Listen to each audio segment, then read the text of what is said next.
This has been happening for a few weeks now, and I can never tell if I'm dreaming. I'm afraid that if I have dreamt this, my brain might be messed up in some way. A little background. My bedroom has 2 walls that are mostly windows. One window wall faces my fence, and the other faces the street. On one side of the street is my neighborhood, and on the other side of my street is a public field that people usually use for walking their dogs or playing with their kids. The first time I saw it, and I say it because I genuinely can't tell the gender of this child, I was staying up late doing homework. I thought I heard a car screeching and it sounded broken, so I moved the curtain aside and looked at the street to make sure I didn't need to call 911. And that's when I saw it. I was fully awake at this time, but I thought my eyes might be playing tricks on me since I had been on the laptop for hours. Standing there on the cusp of the sidewalk where the field stops was what looked like a small child, no older than maybe 5. The first thing that I noticed was the legs. They were backwards, and not only that, they were severely deformed. It looked almost like a horse had broken its hind legs and then added human feet. The second thing I noticed was that this thing was stark naked, sort of. You couldn't see any features of anything. It had no face, shoulder-length hair, and a pair of seriously messed up legs. I should note that I live in a small neighborhood, and know, more or less, everyone's family dynamic. And no one in this neighborhood has a child that fits that description even remotely. When I went to look back at it, it was gone. The second time I saw it, I was woken up out of a deep sleep due to a really unnatural sounding scream. I looked over and my sister was fast asleep, so I assumed it was just a dream. However, I somehow felt the need to look out the window and I saw it again.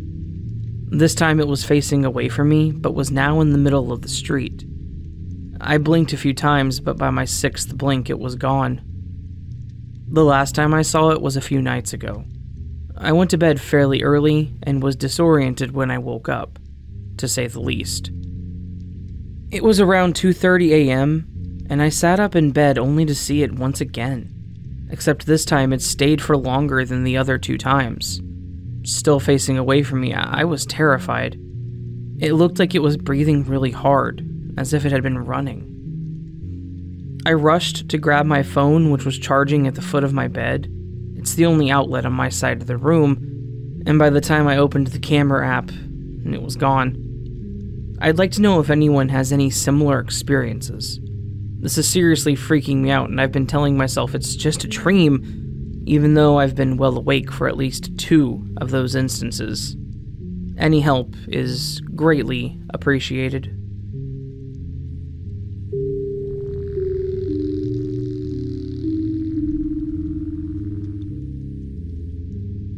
Okay, so I'm gonna make this kinda to the point because it's late and spooky vibes and all. In the summer of 2018, I went with a close friend, my father, and my brother on a cruise from NYC to the Bahamas, the Norwegian Gem. The way our cabin was positioned was when you walk, there's a bed on the left and right, and a bunk on the top right, and a pull-out in the middle. About 3 nights into the cruise, at around 4 a.m., I woke up. I was sleeping on the tall bunk, and I saw a tall, dark figure with no features facing straight at all of us. I couldn't see any ears or face or anything, but if I could guess the height, it was about 6 foot 2 inches. I sat there for what felt like 20 minutes just staring at this figure. We were in after a night of some heavy drinking, so I wasn't sure if I was just messed up or not. But next morning at the breakfast, I'm talking to my friend, and I was like, yo, I was up last night and saw this tall, dark figure in our room. And the moment I said that, his eyes widened, and he said he saw the same thing. He just didn't know if it was legit or not, or if he was dreaming. Fast forward about 10 minutes, and my brother rolls by at the breakfast, and we run over to him and ask him if he saw anything weird last night. We made sure not to say what it looked like or anything like that, just to test his validity, and he said, Yeah, I woke up last night and saw this dark shadow at the foot of our beds. After we heard this, we were completely freaking out. That being, or entity, staring straight at me 2 foot away, and the fact that we all saw it on the same night, and then described the same figure, still creeps me out to this day. I did a little research afterward, and read about shadow people, but I didn't come to any crazy conclusions. Still an odd anomaly that I will always remember. Do let me know if you guys had anything similar, or know anything. Thanks.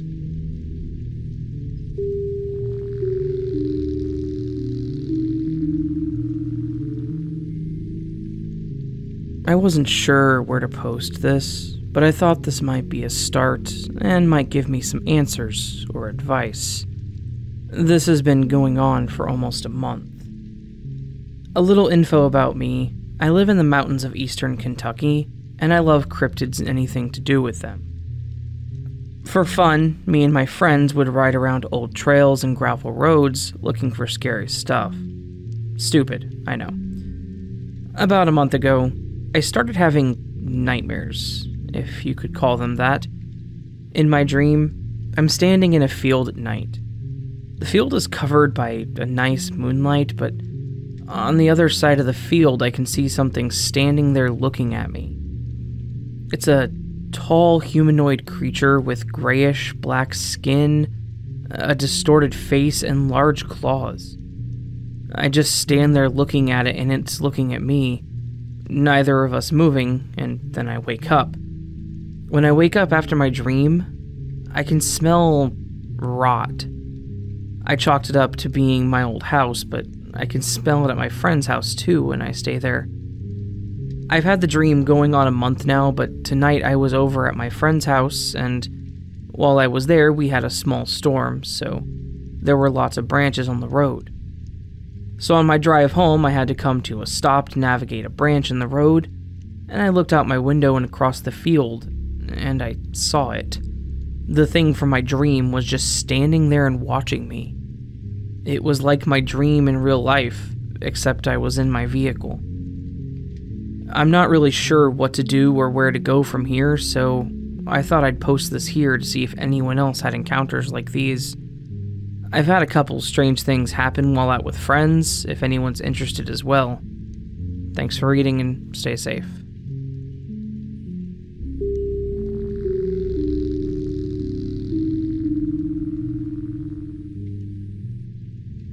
Reading through this subreddit made me remember this strange old memory from when I was younger that I've never really thought about until now.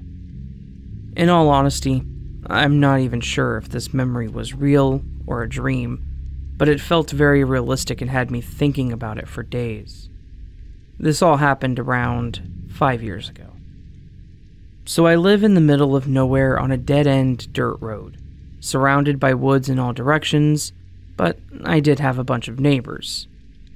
One night, I had randomly woken up at what I believe was 5 or 6 a.m. I remember hearing birds chirping and the sun just barely starting to come up. My bed was across from a window that looked toward the road. When I looked out the window, I saw this woman-looking figure standing near the edge of the road. She was facing away from me, and at first I thought it was just a neighbor out really early, but even that would be super strange because the figure was basically in my backyard, and it was really early. But then I noticed that her skin was gray. She also had black hair that looked like it was pulled back into a ponytail. She also had a very vivid red shirt on, and I don't think she was wearing pants. I watched her just stand there for what seemed like forever. The weird thing is that I don't remember being scared at all. Then she finally moved.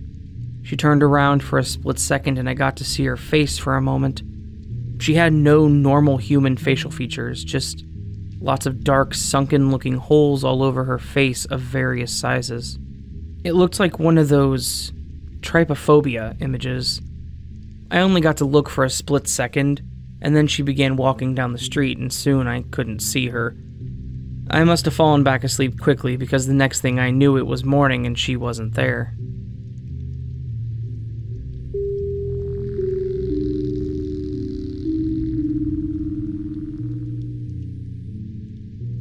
before I get into this last story, the story is actually written by the owners of the Holosky Podcast, which I will link to in the description of this video, so please do consider checking that out. Give them some love, and I think you guys would actually like their podcast since they do a lot of this stuff. Holosky Podcast is a podcast that dives into the unexplained, or at least that's what their Twitter bio says. Sorry, guys. Yeah, just give it a check. Check it out. I think you guys would like it. There's a link tree in the description for all their stuff. Let them know that Raven sent you if you listen to them. It won't do anything for me, but, you know, that's all. Anyway, yeah, check it out, guys. All right, on to the story. I'm not too sure where to cross-post this, but I felt like this is probably the best subreddit for my story. I'm not 100% sure that what we witnessed were mimics, but it definitely felt like something else pretending to be human. I know we've had other strange encounters, but these two specifically stand out in my mind, and have both happened within the past month. My boyfriend and I are travelers and live in our van. I'm from upstate New York, and he's from Manhattan. I've been living like this for over 5 years now, and have seen a lot. One of the best parts about this lifestyle is the people you get to meet from all walks of life all over the world. Needless to say, we have a lot of exposure to different people, and we aren't easily scared by strange behavior or differences. A lot of the time we will camp in national forests, but there are also plenty of nights we spend in Walmart parking lots, and Home Depots, and just anywhere we can find with overnight street parking. The latter has brought us to some sketchy areas where other homeless people camp in bum camps and whatnot, and obviously hardcore drug use in some of these areas is a very real thing. With that being said, a few weeks ago we were kicking it in Denver, and went downtown to the Rhino District off of NEVERMORE, I believe, and we're looking at the murals and street art and taking pictures, and generally just chilling. It was almost midnight, and we ended up in an alley behind an old Catholic church, when we saw the feet and blankets of someone sleeping in a doorway. Now, as another person on the street, even though I don't live the exact same lifestyle as people who have to sleep in super public places like that, I still empathize as much as possible and try to give them respect and privacy. Like, I don't grill them while they're laying there because I can imagine how uncomfortable and demeaning that would be to wake up to. So as we begin to pass this person, I keep it in the forefront of my mind not to stare, and I prepare myself that they may be asleep or might be awake and looking at us and not to get startled. This person was laying in a maybe 3-foot indent in front of an entrance to an old factory behind this Catholic church. No matter how prepared I tried to get myself, and no matter how much exposure I have to other people on the street, I could not help but get a surge of adrenaline and fear as we passed by this lady. As we got closer, I glanced over and she was sitting up, slouched in the corner, looking right at us. To me, she looked like she could have been native or Hispanic. Her skin was a mix of brown and gray, and she had long, tangled black hair. But what I remember most is her eyes. They were huge and bugged out and seemed like they were painfully strained, and you could see her lips pull back to show her teeth effortlessly.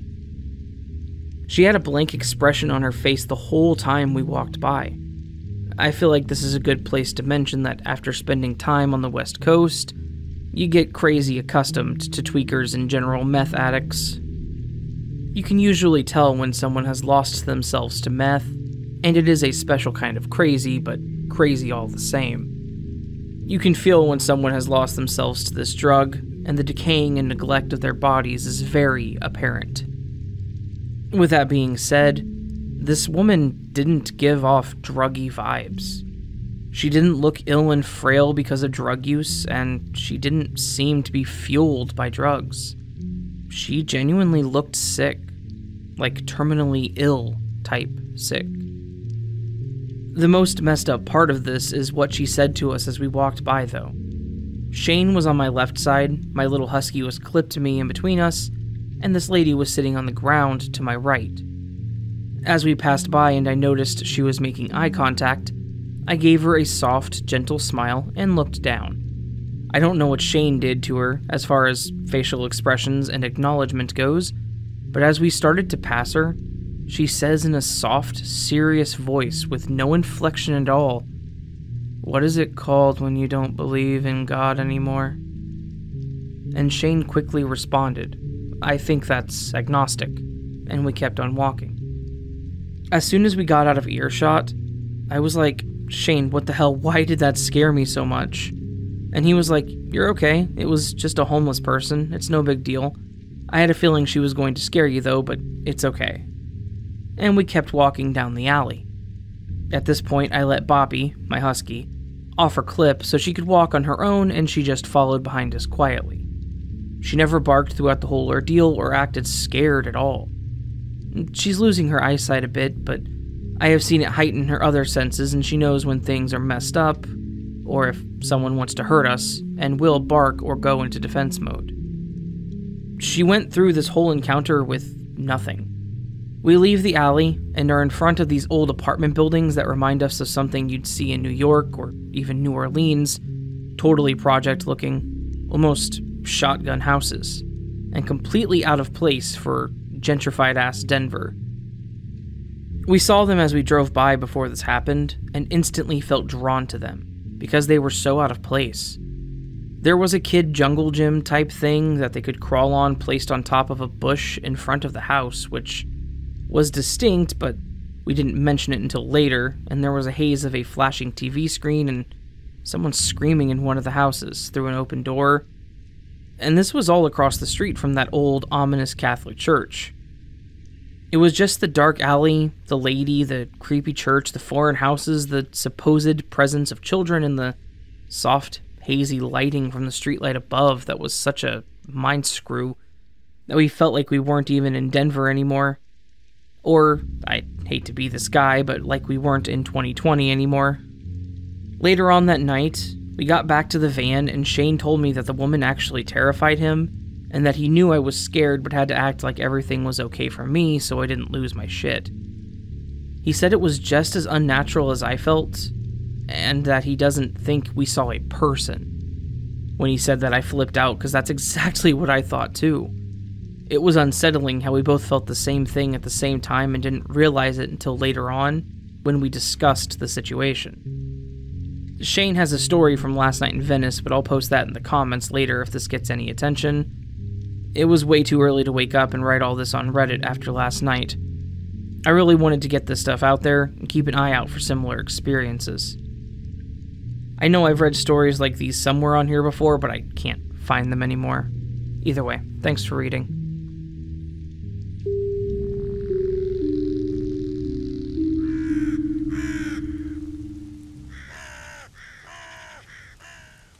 I hope you all enjoyed this collection of Humanoid/Cryptid encounters. Just as a quick reminder, that last story was by the owners of the Holosky Podcast, which I think you guys should check out because they do things kind of similar to what I do. Strange stories, really, is what it seems like. So give them a check. There is, again, just a link in the description. It's a Linktree link. Just check them out. Alright guys, well if you did enjoy this and would like content that is very similar to it, or content that is so vastly different, it's like comparing Charizard to electric guitars, please consider joining the Nevermore. If you don't know what Charizard is, it's a Pokemon, sorry. Anyway, to join the Nevermore, all you have to do is hit that subscribe button and the bell icon next to it. That makes you part of the Nevermore. You can do things to support the growth of the Nevermore, such as following me on Reddit, Twitter, Facebook, etc., and supporting me on Patreon or Ko-fi. All of these optional, and every single one of them greatly appreciated. I am sorry, I think I'm getting sick. My sinuses are killing me. Anyways, guys, I hope you have a fantastic day. I will see you in the next video, but until then, much love, and sleep well.